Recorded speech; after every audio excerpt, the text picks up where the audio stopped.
Stop the lies today on Simply Bible.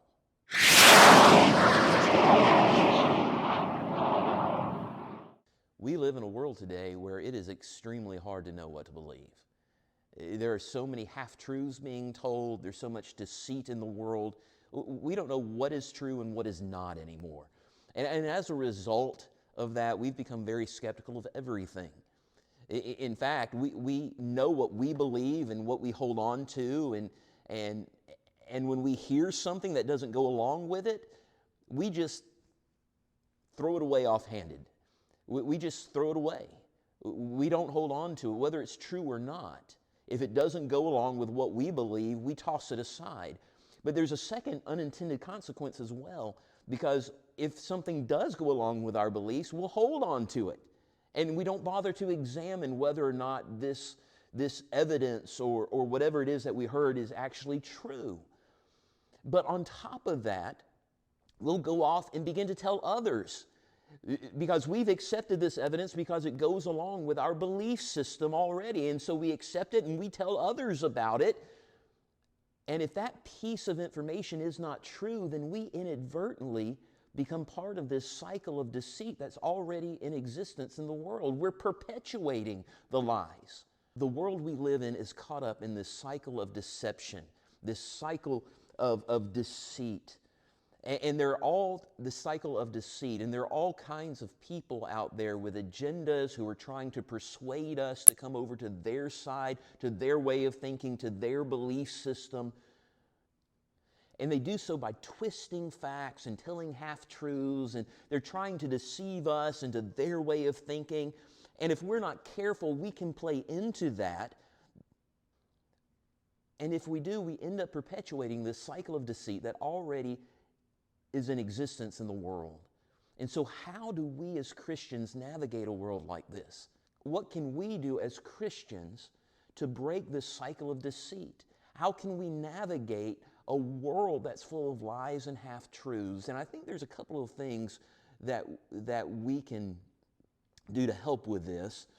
The first thing we can do is never tolerate any lies from people at all. Whether we agree with them or whether we disagree with them, never tolerate the lies that they're telling. Always investigate, see if the information is true. Secondly, we need to resolve never to spread misinformation, even if it supports our views. We have to be determined to always examine the information that we get.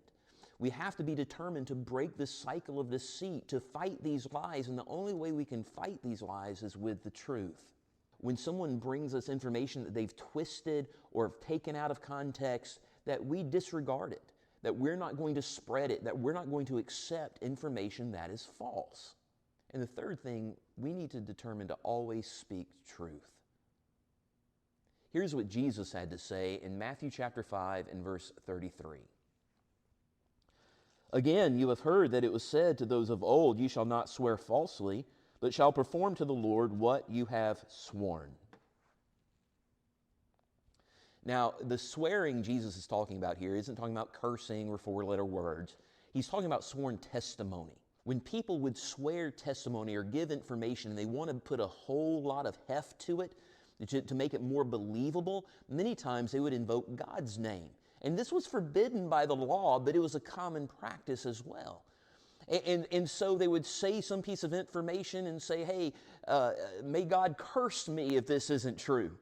Or may God do something very bad to my family if this isn't true. But the problem is, what if the piece of information, whether you meant it to be a lie or you find out later that it's not true, all of a sudden, well, nothing happens to you. Nothing happens to your family. And now what you have done by making this sworn testimony using God's name as backup, you have brought God's name into that, and you have hurt His reputation and His credibility. And so this was a common practice, but it was against the law. And some would try to circumvent it by saying, well, I'm not going to swear on God's name then, but I'll swear on something else. I'll swear on myself, my own life, or I'll swear on my children's lives, or Maybe I'll swear on Jerusalem, the city of God, or maybe I'll swear on the heavens or something on the earth.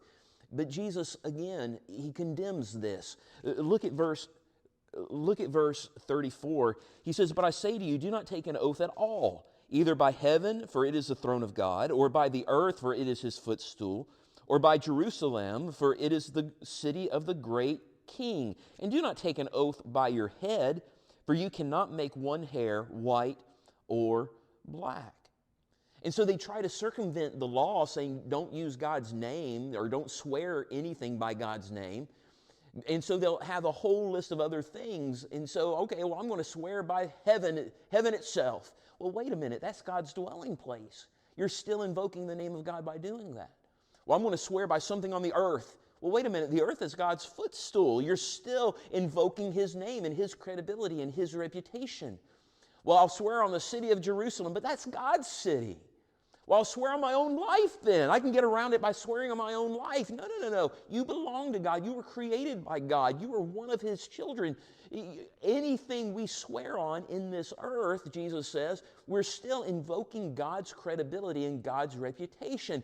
And if what we're swearing to turns out to be not true, we're hurting his reputation and his credibility as well as our own.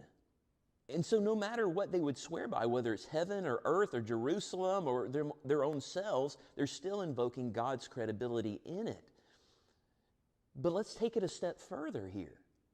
We belong to God. God made us. We belong to him. We're citizens of his kingdom as Christians. And so everything that we say matters.